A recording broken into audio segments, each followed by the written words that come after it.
You found it. Your home for the best content on your favorite team, the Fighting Tigers of LSU. Do us a favor, subscribe to the channel, leave your comments below, and be sure to smash that like button.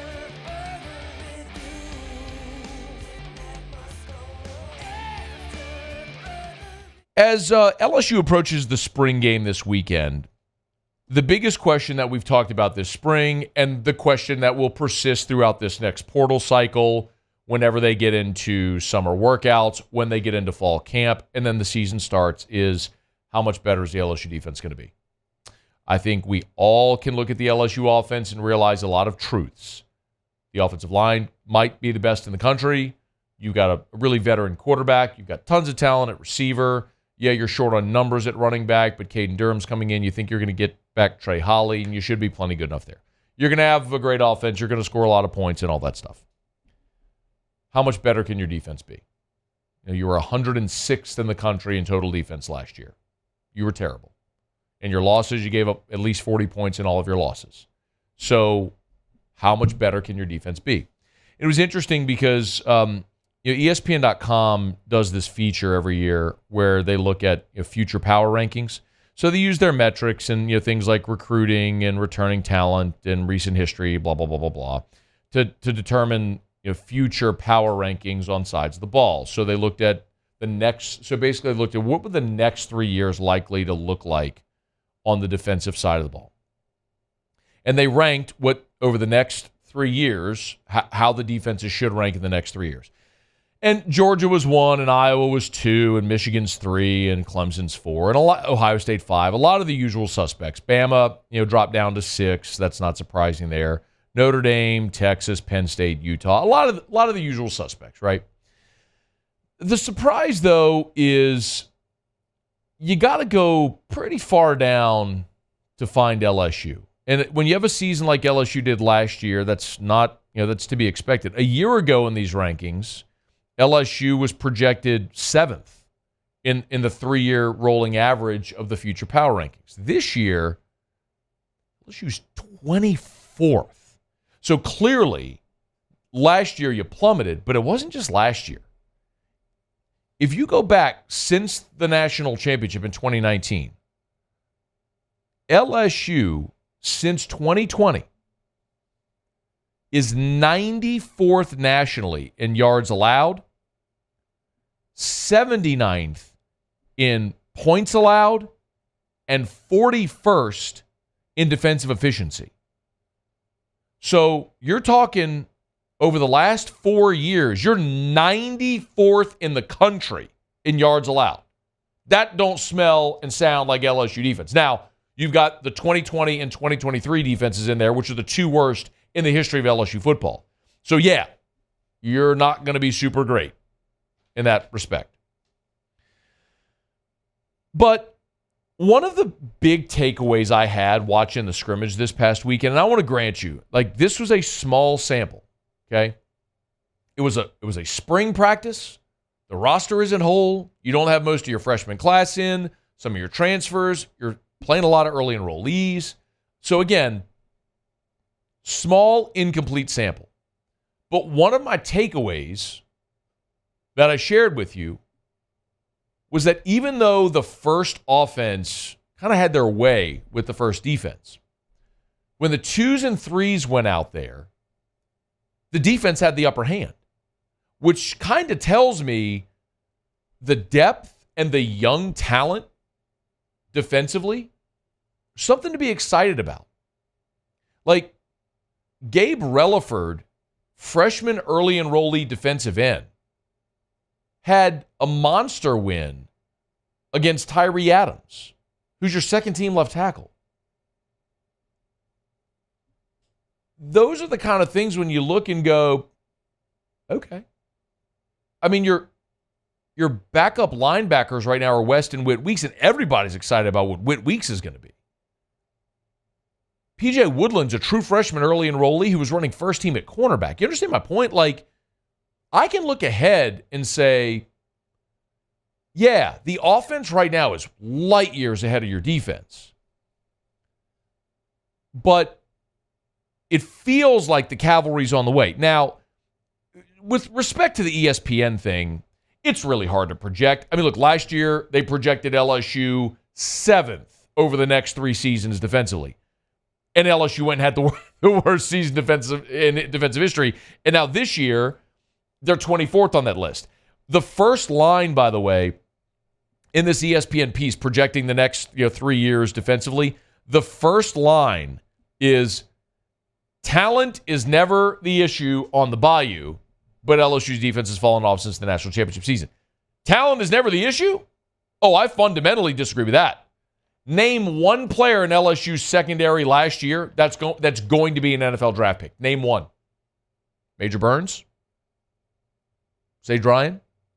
Andre Sam? Ashton Stamps? Jeremiah Hughes? Zy Alexander? Any of those guys going to get drafted? Any of those guys look like Eric Reed, Tyrann Mathieu, Jamal Adams, Greedy Williams, Grant Delpit, Mo Claiborne, Patrick Peterson, Derek Stingley? No, in the past, talent was never an issue. Look at LSU's defensive line.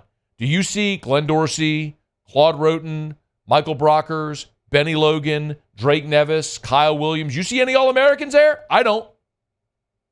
So, yeah, talent's an issue on the Bayou right now, defensively.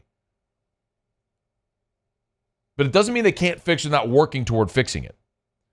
Because what I see right now is Corey Raymond getting LSU's talent back to what it looked like. The fact that P.J. Woodland is taking first-team reps, yes, it's a sad commentary on some of the veteran players there, but the fact that a true freshman early enrollee steps onto campus and goes, I'm ready, that's encouraging for the future. I can look at that defensive line and go, hey, man, Deshaun Womack running with the twos was having his way at right defensive end. Kalaj Cobbins, who's a freshman early enrollee linebacker, made some really nice plays working at that sort of like edge jack position. Dominic McKinley's a 5-star who's coming in. You could look to the 2025 class is the number 1 class in the country. You got a guy like Jabari Antoine already committed. You could look ahead. I didn't even mention a guy like Deshaun McBride, true freshman early enrollee from Denham Springs, who does look like Eric Reed, like the prototypical safety LSU's had. And then I could look to 2026. Jakeem Stewart's the number 1 player in the country. He's a defensive lineman from St. Aug. Blaine Bradford, one of the top players in the country, safety at Catholic High. Aiden Hall's a safety in New Orleans, top 50 player in the country. Like, the cavalry's on the way. The talent isn't there now, but there's some young talent there now, and the cavalry's on the way. And then, of course, you can always supplement with the portal. So all this to say, I don't know that you're going to see this dramatic improvement defensively this year. Maybe dramatic with comparison to what we saw defensively from LSU in 2023, meaning you might go from 108th in the country in total defense to 62nd. And that might be good enough. It might be good enough to shrink that margin so you don't lose the game at Ole Miss when you score 45. Right? Well, if that happens, you turn around, you're 10-2, you're a playoff team. It's why it's possible for this year's team. Harold Perkins met with reporters on Tuesday, and one of the things he talked about is, like, when you listen to this soundbite, it's the thing that really gives me maybe a glimmer of optimism that you can see that improvement. Again, I'm not telling you they're going to be a top 20 defense in the country. I don't think there's enough talent on this defense to be that good against the schedule you face, but to be good enough to complement a really good offense. I feel like collectively as a defense, we all motivated. I'm saying we got a lot of new faces around here, and everybody is like, we not taking that in a bad way. We're buying into it. So I think that's a good thing when you got all your players buying into it. Tell you what you got going on, you got something going. We're motivated. We're buying in. That's the leader of your defense, saying we're motivated, we're buying in. Also said he loves being coached by Blake Baker. So sometimes, I don't think you had this last year. It takes the guys on the field trusting the coaches to execute. You didn't have that a year ago. The video that kind of went semi-viral after the bowl game when Matt House was trying to go congratulate all the guys, and your defensive lineman number 18, Mekhi Wingo, who came back from surgery to play in a bowl game before going pro because that's his level of buy-in and give a damn. And Mekhi Wingo wouldn't even shake Matt House's hand. Like, that's evidence of what was going on internally a year ago defensively. Well, there's Harold Perkins saying, I love being coached by Blake Baker. We're motivated and we're bought in. Like, just that is a massive step forward from a year ago. So, I don't know. What does the next 3 years look like? I think it's going to be good because I could show you the talent that is coming into this program on the defensive side of the ball over the next 3 years. I'm more concerned with how does it look this fall. And I just don't think it can look as bad as it did last fall. It would be hard. I mean, you would have to be, again, the worst defense in the history of the program. Hey, thanks so much for watching. Please leave your comments. I love to interact. And be sure to hit the red subscribe button below.